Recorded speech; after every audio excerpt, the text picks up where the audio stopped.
Good afternoon. This is Robert and Sharon Porter of Trucking and Business, better known also as Team Porter, Trucking and Business. And we have a special guest on today that will be talking to us about the proper insurance for trucking, for trucking, proper insurance. Her name is Lotta Love Hawkins. So we would like to introduce you. And Lotta, why don't you let us know who you are and tell us some things about yourself, as well as let's go into what we're going to be talking about today. Sure. My name is Lotta Love Hawkins. I'm an insurance agency broker out of Dallas, Texas. I own my agency and we specialize specifically in transportation needs. So anything from the motor carrier insurance, freight brokers, dispatchers, anything transportation. We even deal with international cargo. We can help provide for you. But really the most important aspect of insurance is protecting your human capital, your people. So workers' comp is a policy. There's two policies actually, workers' comp and what's called occupational accident. And when we say it in insurance, it's it sounds like you're coughing. And I hate when people say that. They're like, and it's like, what? Did my phone go out? What are you saying? But occupational accident. So workers' comp is state administered, meaning each state has a very, and I mean, they vary drastically too, to where like in a state like Ohio is so pro individual to a state like Texas, who is very pro company. And so they have different state requirements for what is required of workers' comp. Workers' comp, just in a basic sense, is a health plan. It's a insurance health plan for what happens if someone gets hurt on the job.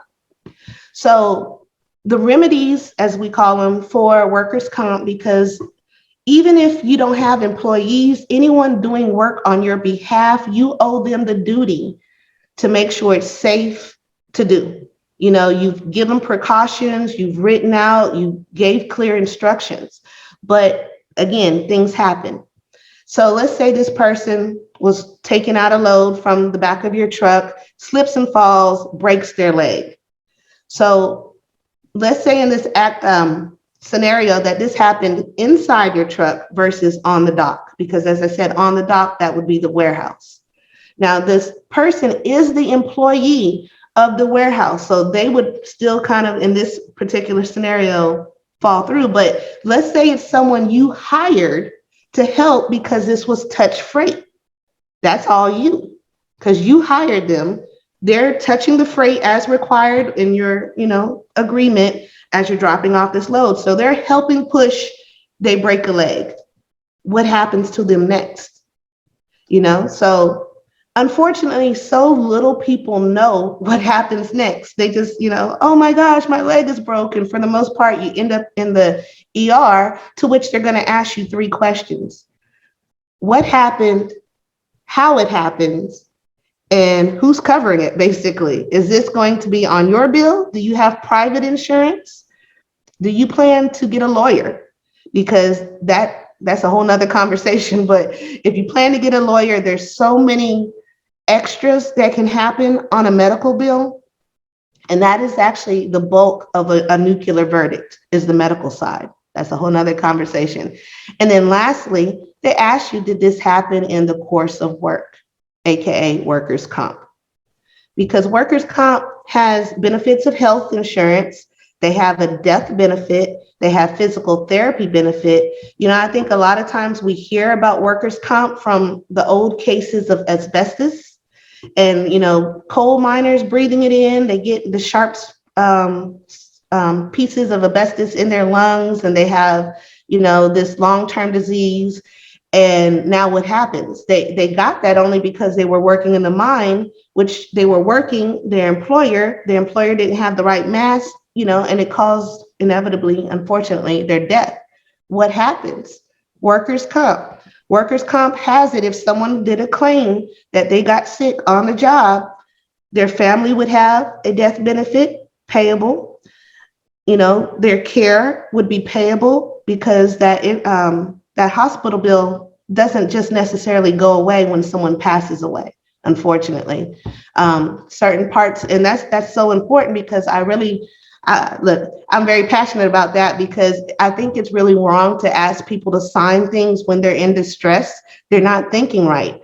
And so you have a husband and wife, husband is hurt, wife is panicked, and they're saying, make sure you sign. And you're just like, okay, just get them well, help them out. And you're not realizing you waived the rights. You now owe that bill on behalf of your husband. So in the case that your husband passed, you still have his medical bill. And statistically, the number one cause for bankruptcies are medical bankruptcies. But workers' comp, that's what that covers.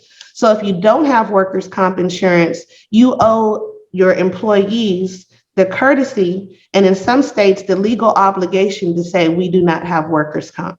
Okay, so with workers' comp, just make sure that you're not signing away any rights because you're trying to make sure you're getting the proper care or your loved one is getting the proper care, because that's often that question of who is financially responsible. And I even hate the wording on the paperwork because they're like, in case they can't pay. And it's like, well, you're forcing me to sign this off. And a lot of times that's to make the provision of making sure those bills are paid. So again, with workers' comp, that is your built-in coverage to take care of your workers. It is health care insurance that also covers, like I said, long-term care, physical therapy, a death benefit if needed, to where you're not having to take out a different policy to do that. You're not relying on their personal policy to do that because their personal health policy won't have a death benefit.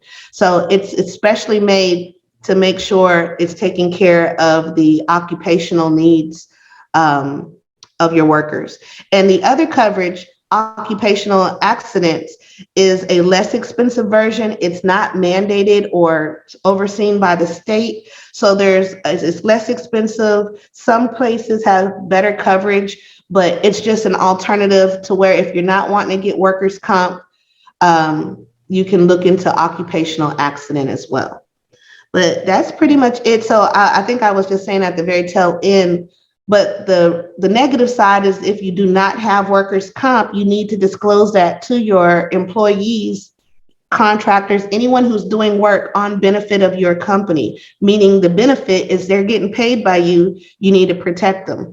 And so just make sure that you have some kind of protection or disclosure form that says you do not have this, because you're leaving yourself open to that liability to where if they can't get some type of assistance from you and you didn't disclose these things, they can actually sue you because you didn't advise them that this was, a compromising situation. So that is it. Wow. Okay. I mean, that's my gosh. A wealth of information. Yeah. Yeah. Okay. So now I want to hit this from someone who has excuse me, someone who has a company, trucking company, but yet they are leased under someone else, and they're under someone else's authority. And I know they'll cover you as far as you can actually. I know some of them have what they call insurance. What's it called? It's not general insurance. It's actually physical damage insurance. I guess Physical and bobtail insurance. Yeah. Right. Now, what is the limitations based on that of what they can actually cover on it? That's just the vehicle alone. It does nothing to do with you or anyone else, correct? Am I right about that? Correct. So physical damage, as I said before, is an optional coverage, and it's there to cover the physical body of the truck. So as a owner operator leased on to a different carrier, that carrier doesn't own your truck. So they cannot buy physical damage coverage, because think of it like a lien holder. Your lien holder is the only other person that can be on that title. Mm-hmm. And if damages were made where you had to, pay out, their name is on that too. The same with an authority. An authority can't ask to be put on there just because you're their employer. Like your job wouldn't normally ask you, let me get on your insurances, because that has nothing to do with them. You came here with that equipment. That's solely your equipment. So physical damage, again, it's optional, but it'll be beneficial for you to have covered because it can't be covered by the primary authority.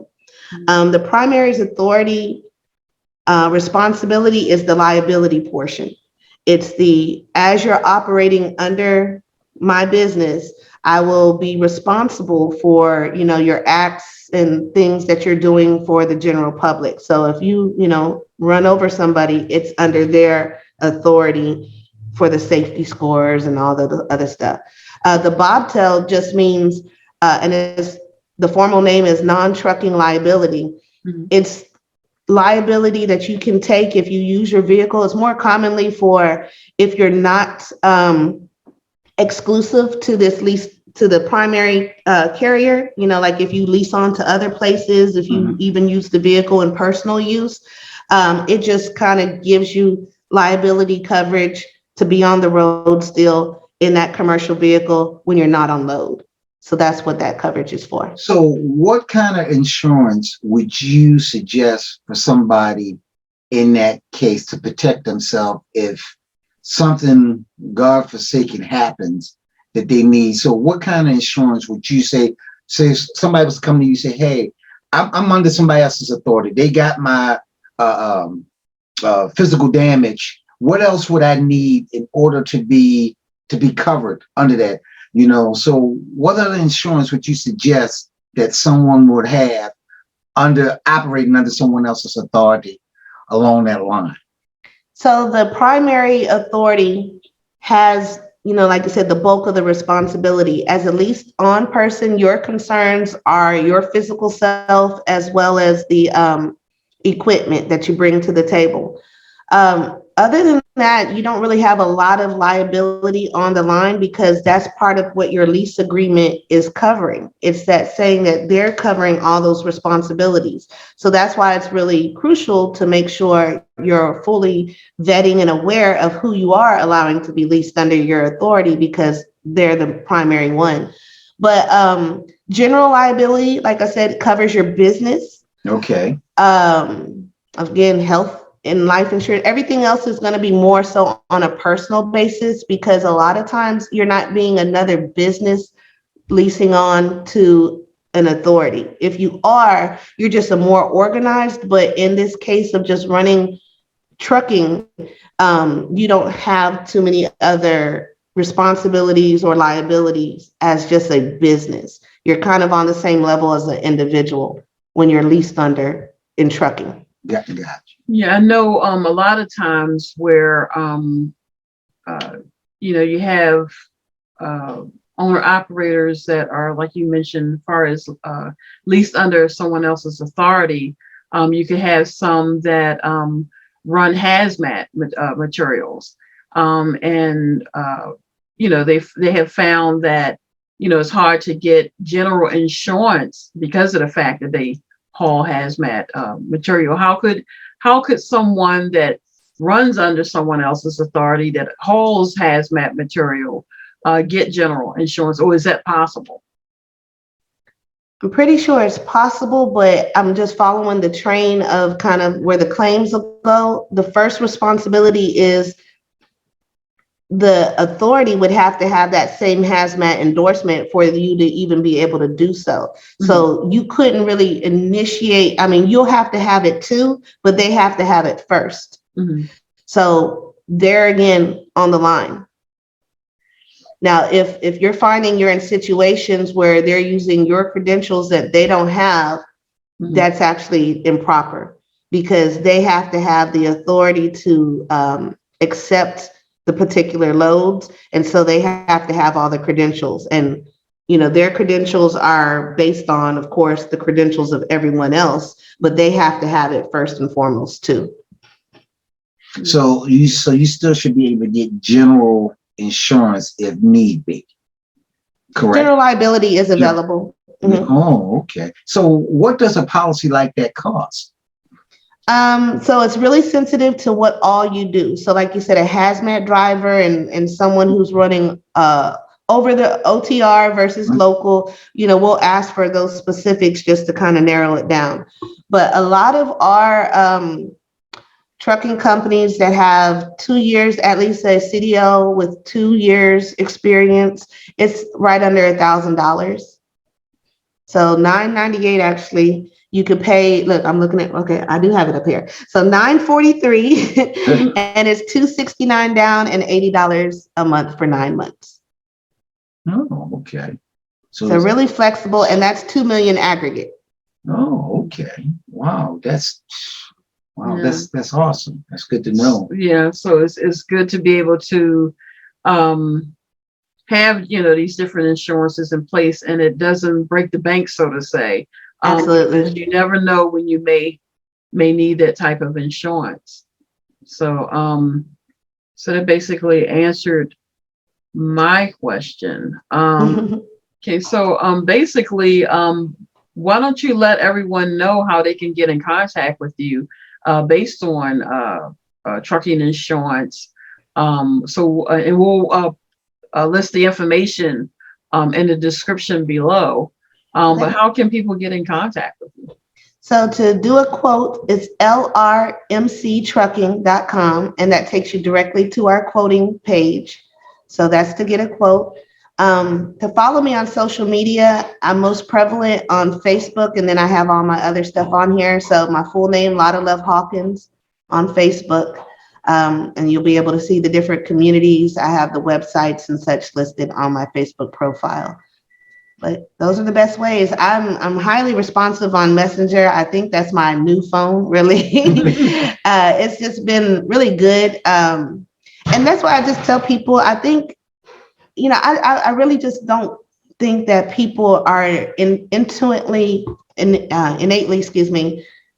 bad. I think they just don't know better.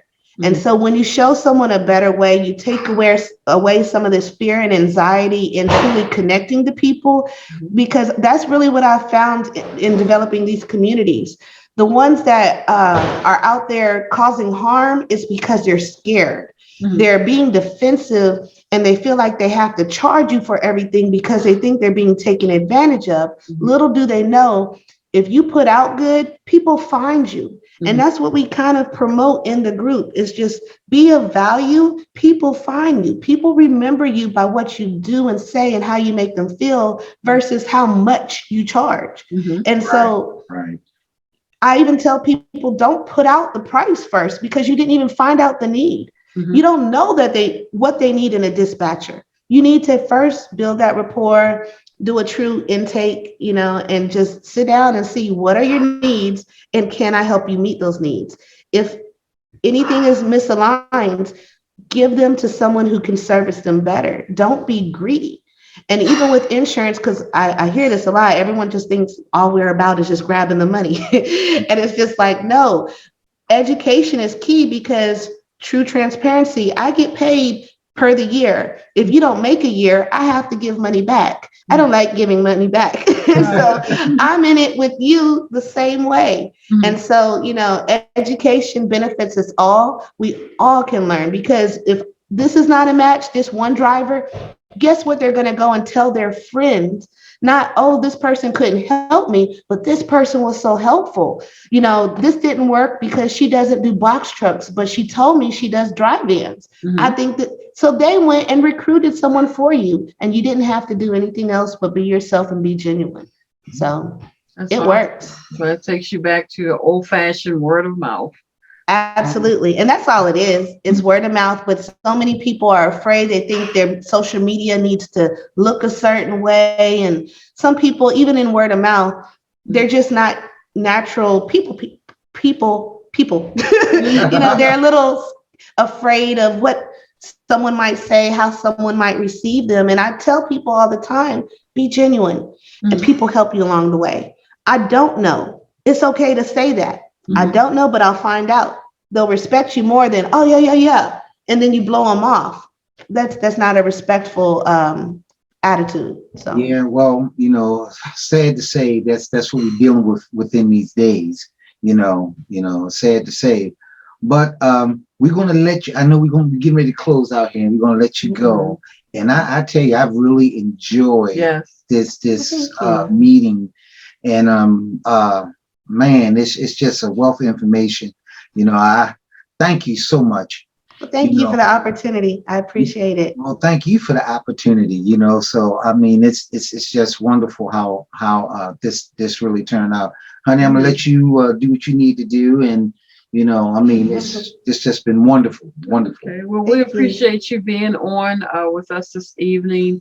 You're going to be our special guest on the Clubhouse November 16th at 11 a.m. That we normally do every Tuesday. So we look forward to moderating with you then, to add value to that room. So we thank you for tonight. Thank you. And to everyone else, be safe. All right. Have a good evening.